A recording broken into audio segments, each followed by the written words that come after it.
Hello, avid readers, book nerds, and casual observers. Welcome to the Read Along brought to you by the Lit Round Table. I'm Joseph. And I'm Anna, and this is our read along of A Magic Steeped in Poison by Judy I. Lin. Welcome to week 6. Yes, week 6. We're talking about chapters 32 through 39 today. The drama. The drama. Oh my god. The drama. And it's so tense right now. It left on a cliffhanger at the end of this section. Totally did. Oof. Yeah. So at the top here, I want to say I read the first 2 chapters like physical book, but then I listened to the rest of the section. And that is perfect because we are opposites then. Oh, so, because I listened to the first chunk, and then read the rest, and read the last like 3. So yeah, I'm finding that the audiobook is much easier for me to understand now. Have we talked about this already? I feel like the No, the audiobook I don't have as much of an issue with. Yeah. So if you get past the first few chapters, it's fine. But anyway, sorry to be I was just like pleasantly surprised by how easy it was for me to like follow along with what was happening. Right. And the audiobook could just be that I was very awake, which is also, nice. Yep. So. Yeah. So, it starts off with they're just trying to do some research on these poison birds. Yeah. They're trying to figure out how can we poison this thing and how do we heal it afterwards. And they got access to the super restricted part of the library, and I'm just like, what else is in there? Yeah. That they're speaking our language now. I know. Give me the forbidden knowledge. Give me the sacred texts. I want it. Yeah. I want Ning to have it. Yeah, although, okay, here's the thing, though. I kind of get it now, but I was once again confused by these dang birds, because in the last section, we had kind of settled on, like, yes, they're immune to, like, a lot of poisons, and they can also detect poisons, but they really only need to protect them for self-preservation, because they're immune to a lot of things. But I was confused again because they were like, and then they can taste the poison in, like they can detect poison in human food, and I'm like, but we talked about how that's not really. Why would they care if they're immune to it? They'll just eat it, and then you wouldn't know, and you'd be poisoned. But it turns out the missing link was that they eventually get kind of turned off from the poison stuff, and they still don't eat it. Right. Like they'll reluctantly eat it, but they won't eat it if they don't have to, and they for sure won't eat it if it will kill them.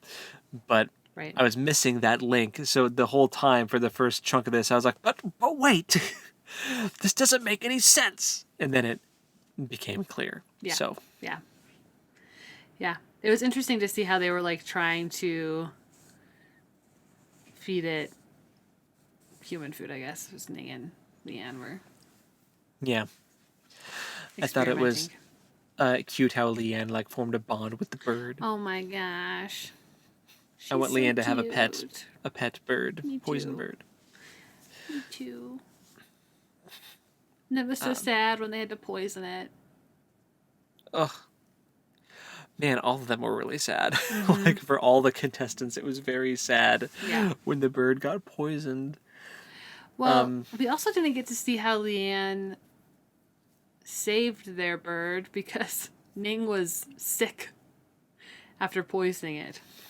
Right. I think it said that she just used like a similar method to when they healed Ruyi, with like strengthening the bird's body and then banishing the poison. But it's still like sad that we didn't get to see it because Ning was occupied. So does that part of the contest happened before or after the drama with Before. Kang? Before. That happens before. Mm-hmm. So okay, talking about really quick, just want to touch on how the other contestants poisoned the bird. Because Shao, the arrogant, boisterous man, Mm-hmm. just like turned the poisoned worm into a date. Yeah. So he's somehow got some kind of like transmutation skills where he can Yeah. just like change what things are apparently. Temporarily. Yeah, It would for a only couple lasted for an hours. hour. And then the next contestant, like, Well, the next one was Ning and Leanne. oh, okay. So the next one was Ning and Leanne, and they, Which Ning had like a breakthrough while they were trying to figure out how to do this.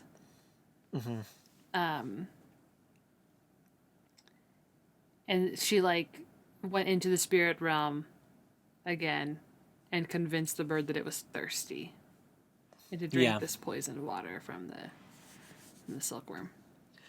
they made it so desperately thirsty that it drank poisonous water, even though they knew it was poisoned.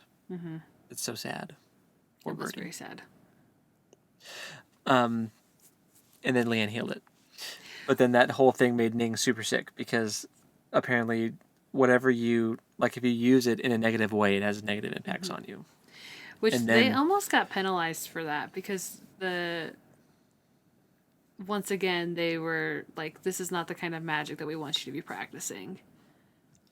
man, the whole time I was like, well, if that's the case, you should have made more rules because Right. they did what they were told, man. Right. Like, But they like want them to be showboating the whole time. yeah. So like Ning has this really interesting introspection of like, oh, the capital wants the Yeah. magic to be flashy, Yeah, for sure. not necessarily effective. I mean, they want both, But impressive. but Yeah. they want it to be impressive. Yeah. Yeah. But then the last group, this was the creepiest one because Yeah. they killed a snake with the poison and then used the snake's body and like they turned it into a zombie snake with the magic and attacked the bird with the zombie snake and forced the bird to defend itself and kill the snake, thus ingesting the poison. Like, that is awful. Yeah. Ugh. It was real creepy. And like it reminded Ning of the creepy poison snake that she saw, and sometimes the snake would like look at her, and she was like creeped, and she was like, "Surely it's not alive, right?" And I'm like, "Yeah, After the honey, whole thing. Yeah. it's definitely not. You keep telling yourself that. Something tells me this poison in this universe has a mind of its own, and it's creepy." But Yeah. yeah, so that was a creepy way to accomplish the goal. But they did it, and then they just made the bird puke up the poison. Yeah. And the judges on that one were also like, oh, but could you have saved the snake? And they're like, oh no. It's just a puppet. That snake was screwed. Yeah. Yeah. Which then the judges were like, oh, that's unfortunate. It would have been better if you could have also saved the snake. Like, that wasn't the. I hear you, but that was not the objective No. of the trial. It was a puzzle, and all of them solved it. Some more flashy than others, but they all solved the puzzle. They all did what you said, so you can't be mad. It just annoys me when people do this thing and then they try to like harp on your methods when they didn't give you any clear guidance on what, Right. it's like, come on. If you Yeah. didn't want them to do it that way, you should have said. Whatever. Agreed. But I guess this is their way of weeding out the ones that don't have the flashy type of magic they're looking for. Right. Or whatever. Well, we also found out that another group had been disqualified for cheating before it even started. So. Yeah. And Ning hypothesizes that maybe they were the ones that sent the dude into their room to sabotage them. And that's why they got disqualified. Because they're trying to sabotage another group. Yeah. Yeah. And then we very quickly went into like a mini challenge. It felt like. And they have to find the hidden treasure in the lilies, in the water lilies, which was I thought that was after the Kang drama. it? I thought that I they thought had it that was right conversation. after. No, the Oh, I don't know. lilies was Maybe you're wrong. like they finished the thing and they're like only only three of you can carry on to the next part of the Okay. challenge. And so they had to eliminate three of them. Yeah.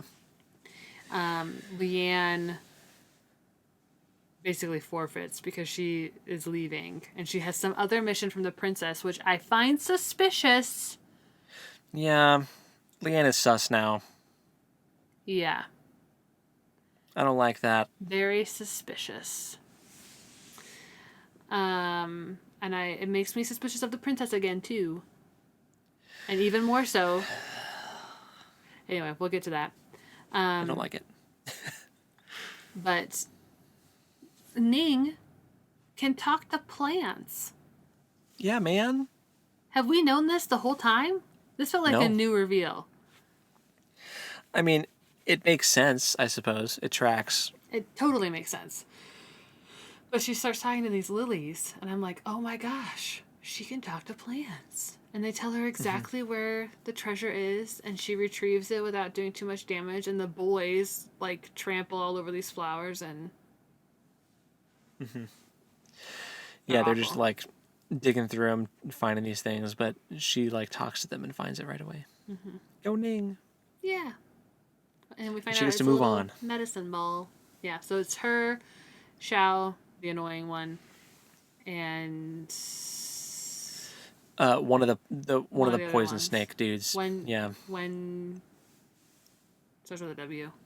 Yeah.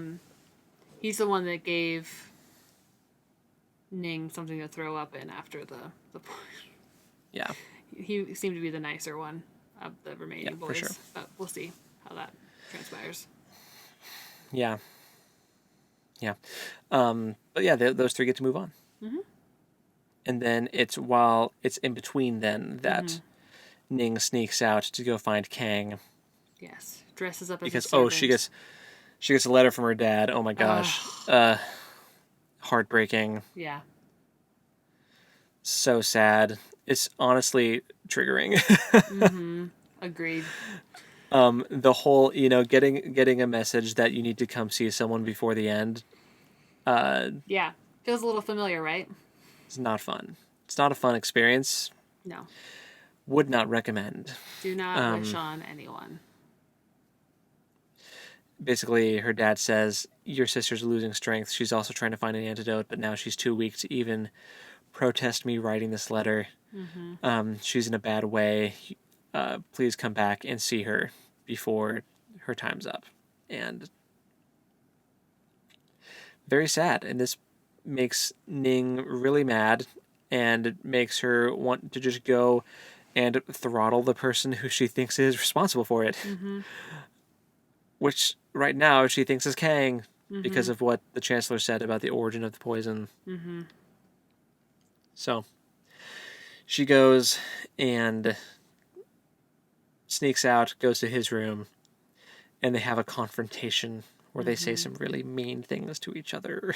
And I mean, she is saying these things with the intention to hurt him. She is trying to cut things off, Yeah. get a clean break, Yeah. and just be like, I'm done with you. I'm going to say some really mean things that I don't actually think. She attacks him for being adopted. Yeah. She accuses him of knowing about the poison. She accuses him of lying to her the whole time. She tells him that she's been lying to him the whole time, tells him about how she was a spy for the princess, and she was just trying to get information out of him. Basically, she does everything she can to just torpedo any chance that they'll have any kind of friendly relationship. So, that was fun. Which she does pretty handily. Yeah. He doesn't react well. No. He has a moment of maniacal laughter.